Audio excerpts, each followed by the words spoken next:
আসসালামু আলাইকুম। সবাই কেমন আছেন? আশা করি সবাই ভালো আছেন। আমিও আলহামদুলিল্লাহ ভালো আছি। এটা কি বলেন তো আপনারা? চিনতে পেরেছেন প্রথম দেখায়? হয়তো বা চিনতে পারেননি। এটা হচ্ছে সজনা শাক। আমি এখন সজনা শাক ভাজি করব। এটা আমার শাশুড়ি, আমি যখন গ্রাম থেকে আসছিলাম তখন আমার শাশুড়ি এটা হচ্ছে ডিপ করে দিয়েছিল। আজকে সেটাই রান্না করব। চলেন, আমিও রান্না করবো, আপনাদেরকে দেখাবো। চলেন তাহলে যাওয়া যাক রান্নাঘরে। এই যে আমি রান্নাঘরে চলে এসেছি। এখন আমি রান্না করব। এই যে প্যানও বসাই দিয়েছি। এবার তেলটা দিব আমি প্রথমে।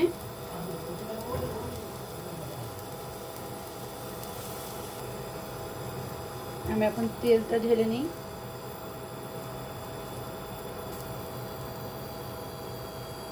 শাকে তেল বেশি না হলে ভালো লাগে না, একটু একটু দিলাম বেশি করে।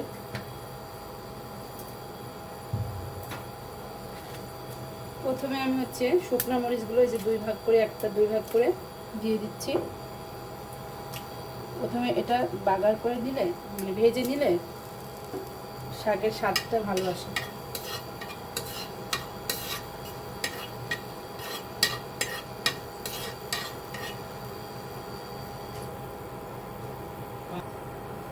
মরিচগুলো যখন লাল লাল হয়ে যাবে তখনই আমি হচ্ছে পেঁয়াজ, তারপরে হচ্ছে রসুন আর কাঁচা মরিচ ভেজে নিব। কারণ আমার শাকটা আগের থেকে ভাপ দেওয়া। সজনা শাকের সাথে কিন্তু ওই যে কুমড়ার শাক দিয়ে আমার শাশুড়ি আম্মা কুচি কুচি করে কেটেছে, কেটে তারপরে ভাপ দিয়েছে।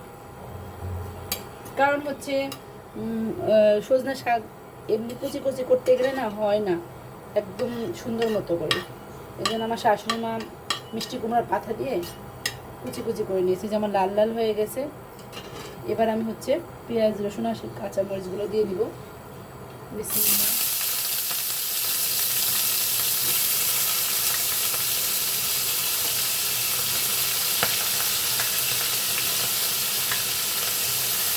পেঁয়াজ রসুন একটু বেশি করে দিয়েছি। পেঁয়াজ রসুন বেশি করে দিলে ভালো লাগে শাক ভাজিতে।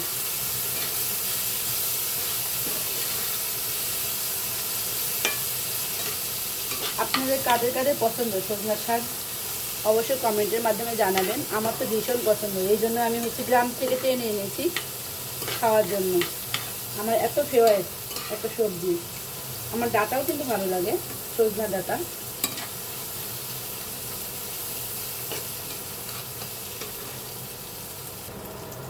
পেঁয়াজ রসুনগুলো যখন ভাজা ভাজা হয়ে আসবে, লাল লাল হয়ে আসবে, তবেই আমি হচ্ছে শাকগুলো দিয়ে দিব।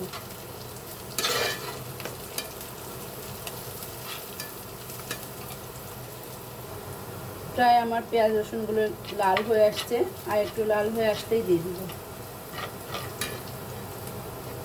এই যে আমার পেঁয়াজ রসুন লাল হয়ে গেছে, এখন আমি দিয়ে দিব শাকগুলো।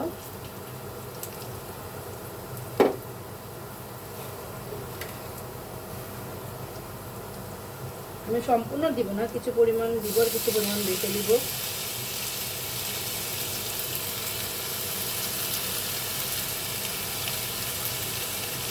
বাস এতটুকু দিলাম আর অর্ধেক রেখে দিলাম।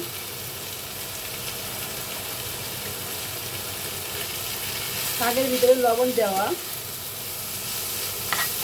তবুও নাড়াচাড়া করার পর যদি লবণ লাগে তাহলেই আমি লবণটা দিব।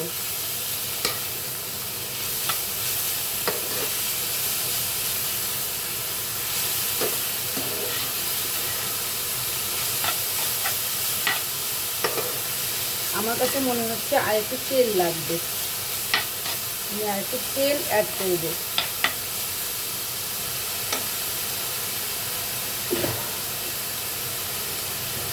শাক ভাজি করতে গেলে হাসি আসে।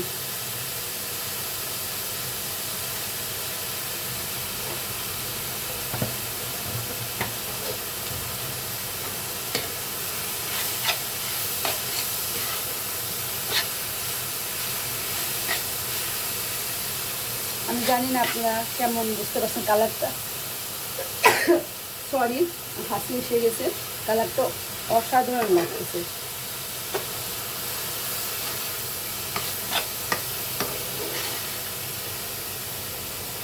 শাক ভাজি বা যে কোনো ভাজি ভুজি করতে গেলেই হাসি আসে। একটু মনে করেন না হাসি দিয়ে ফেলেছি ভিডিওর মাঝে।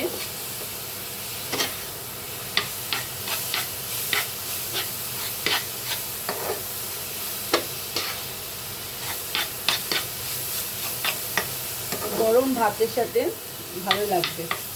আর ওই যে কলার ইয়ে আছে না, কলার মোচা ভিতরে সাদা অংশটা, ওটা দিয়ে থোড়, যেটাকে আমরা থোড় বলি, ওটা দিয়ে ভাজি করে খেতেও মজা লাগে, আমার কাছে ভালো লাগে। একটু লবণ চেক করে দেখবো, লবণ হয়েছে, আরেকটু দিতে হবে লবণ, আরেকটু দিলেই হয়ে যাবে।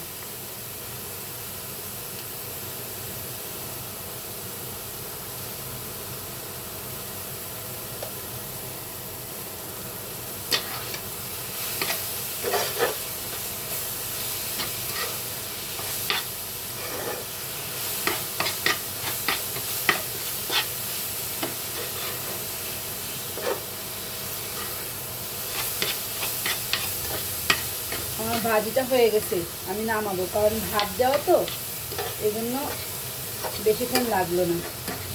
যদি ভাত না দেওয়া থাকতো তাহলে একটু সময় ধরে ভাজা লাগতো। আমি নামানোর পর আপনাদেরকে দেখাচ্ছি।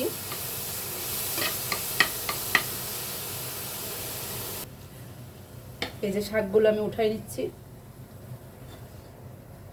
আমি একটু চেক করে দেখলাম, আমার কাছে অনেক ভালো লাগছে, মজা হয়েছে শাক রান্নাটা, শাক রান্না না, শাক ভাজিটা।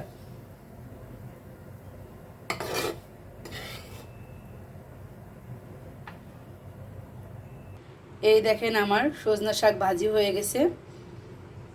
কেমন হয়েছে আমার সজনা শাক রান্নাটা অবশ্যই কমেন্টের মাধ্যমে জানাবেন। আজকের ভিডিওটা আমি এখানে রাখতেছি। ততক্ষণ পর্যন্ত আপনারা ভালো থাকবেন আর সুস্থ থাকবেন। যদি ভিডিওটা ভালো লেগে থাকে শেয়ার করবেন, আর যদি আপনি আমার ভিডিওটা ফেসবুক থেকে দেখে থাকেন তাহলে ফলো করবেন, আর যদি ইউটিউব থেকে দেখে থাকেন অবশ্যই সাবস্ক্রাইব করবেন। আল্লাহ হাফেজ সবাইকে।